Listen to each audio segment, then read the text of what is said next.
கரூர் சம்பவம் தொடர்பாக விசாரிக்க காவல்துறை ஐஜி அஸ்ரா கார்க் தலைமையில் சிறப்பு புலனாய்வு குழு அமைக்கப்பட்டுள்ளது. அனைத்து அரசியல் கட்சிகளின் ரோட் ஷோ நிகழ்ச்சிக்கு வழிகாட்டி நெறிமுறைகள் வகுக்க தமிழக அரசிற்கு உத்தரவிடக் கோரி சென்னை வில்லிவாக்கத்தைச் சேர்ந்த தினேஷ் என்பவர் உயர்நீதிமன்றத்தில் மனு தாக்கல் செய்திருந்தார். இந்த மனுவை விசாரித்த உயர்நீதிமன்றம் கரூர் சம்பவம் தொடர்பாக விசாரிக்க காவல்துறை ஐஜி அஸ்ரா கார்க் தலைமையில் சிறப்பு புலனாய்வு குழு நியமித்து உத்தரவிட்டுள்ளது. மேலும் வழக்கு ஆவணங்களை சிறப்பு புலனாய்வு குழுவிடம் ஒப்படைக்கவும் மாவட்ட போலீசாருக்கு நீதிமன்றம் உத்தரவிட்டுள்ளது.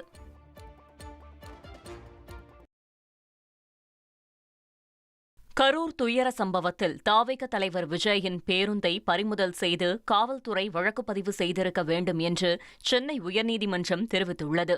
அரசியல் கட்சிகளின் ரோட் ஷோ போன்ற நிகழ்ச்சிகளுக்கு வழிகாட்டு நெறிமுறைகளை வகுக்குமாறு தமிழக அரசிற்கு உத்தரவிடக் கோரிய வழக்கு நீதிபதி செந்தில்குமார் முன்பு விசாரணைக்கு வந்தது. அப்போது விஜய் பயணித்த பேருந்து மோதி விபத்து ஏற்பட்டதாக வீடியோ வெளியாகியுள்ள நிலையில் இது சம்பந்தமாக வழக்கு பதிவு செய்யப்பட்டதா என்று நீதிபதி கேள்வி எழுப்பினார். விஜயின் பிரச்சார வாகனத்தை பறிமுதல் செய்திருக்க வேண்டாமா என்று கேள்வி எழுப்பிய நீதிபதி புகார் இல்லாவிட்டாலும் வழக்கு பதிவு செய்திருக்க வேண்டும் என்று கூறினார்.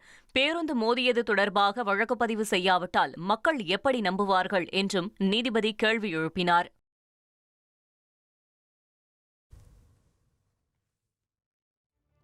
கரூர் நெரிசல் சம்பவம் தொடர்பான வழக்கை சிபிஐ விசாரணைக்கு மாற்றக் கோரிய மனுவை அவசர வழக்காக விசாரிக்க மறுத்த சென்னை உயர்நீதிமன்றம் மதுரை அமர்வை அணுக அறிவுறுத்தியுள்ளது. கரூரில் தவேக தலைவர் விஜய் பிரச்சாரத்தில் ஏற்பட்ட கூட்ட நெரிசலில் சிக்கி 41 பேர் உயிரிழந்தனர். இந்த சம்பவம் தொடர்பான வழக்கை சிபிஐக்கு மாற்றக் கோரி சென்னை மாநகராட்சி கவுன்சிலர் உமா ஆனந்தன் தரப்பில் சென்னை உயர்நீதிமன்றத்தில் முறையீடு செய்யப்பட்டது.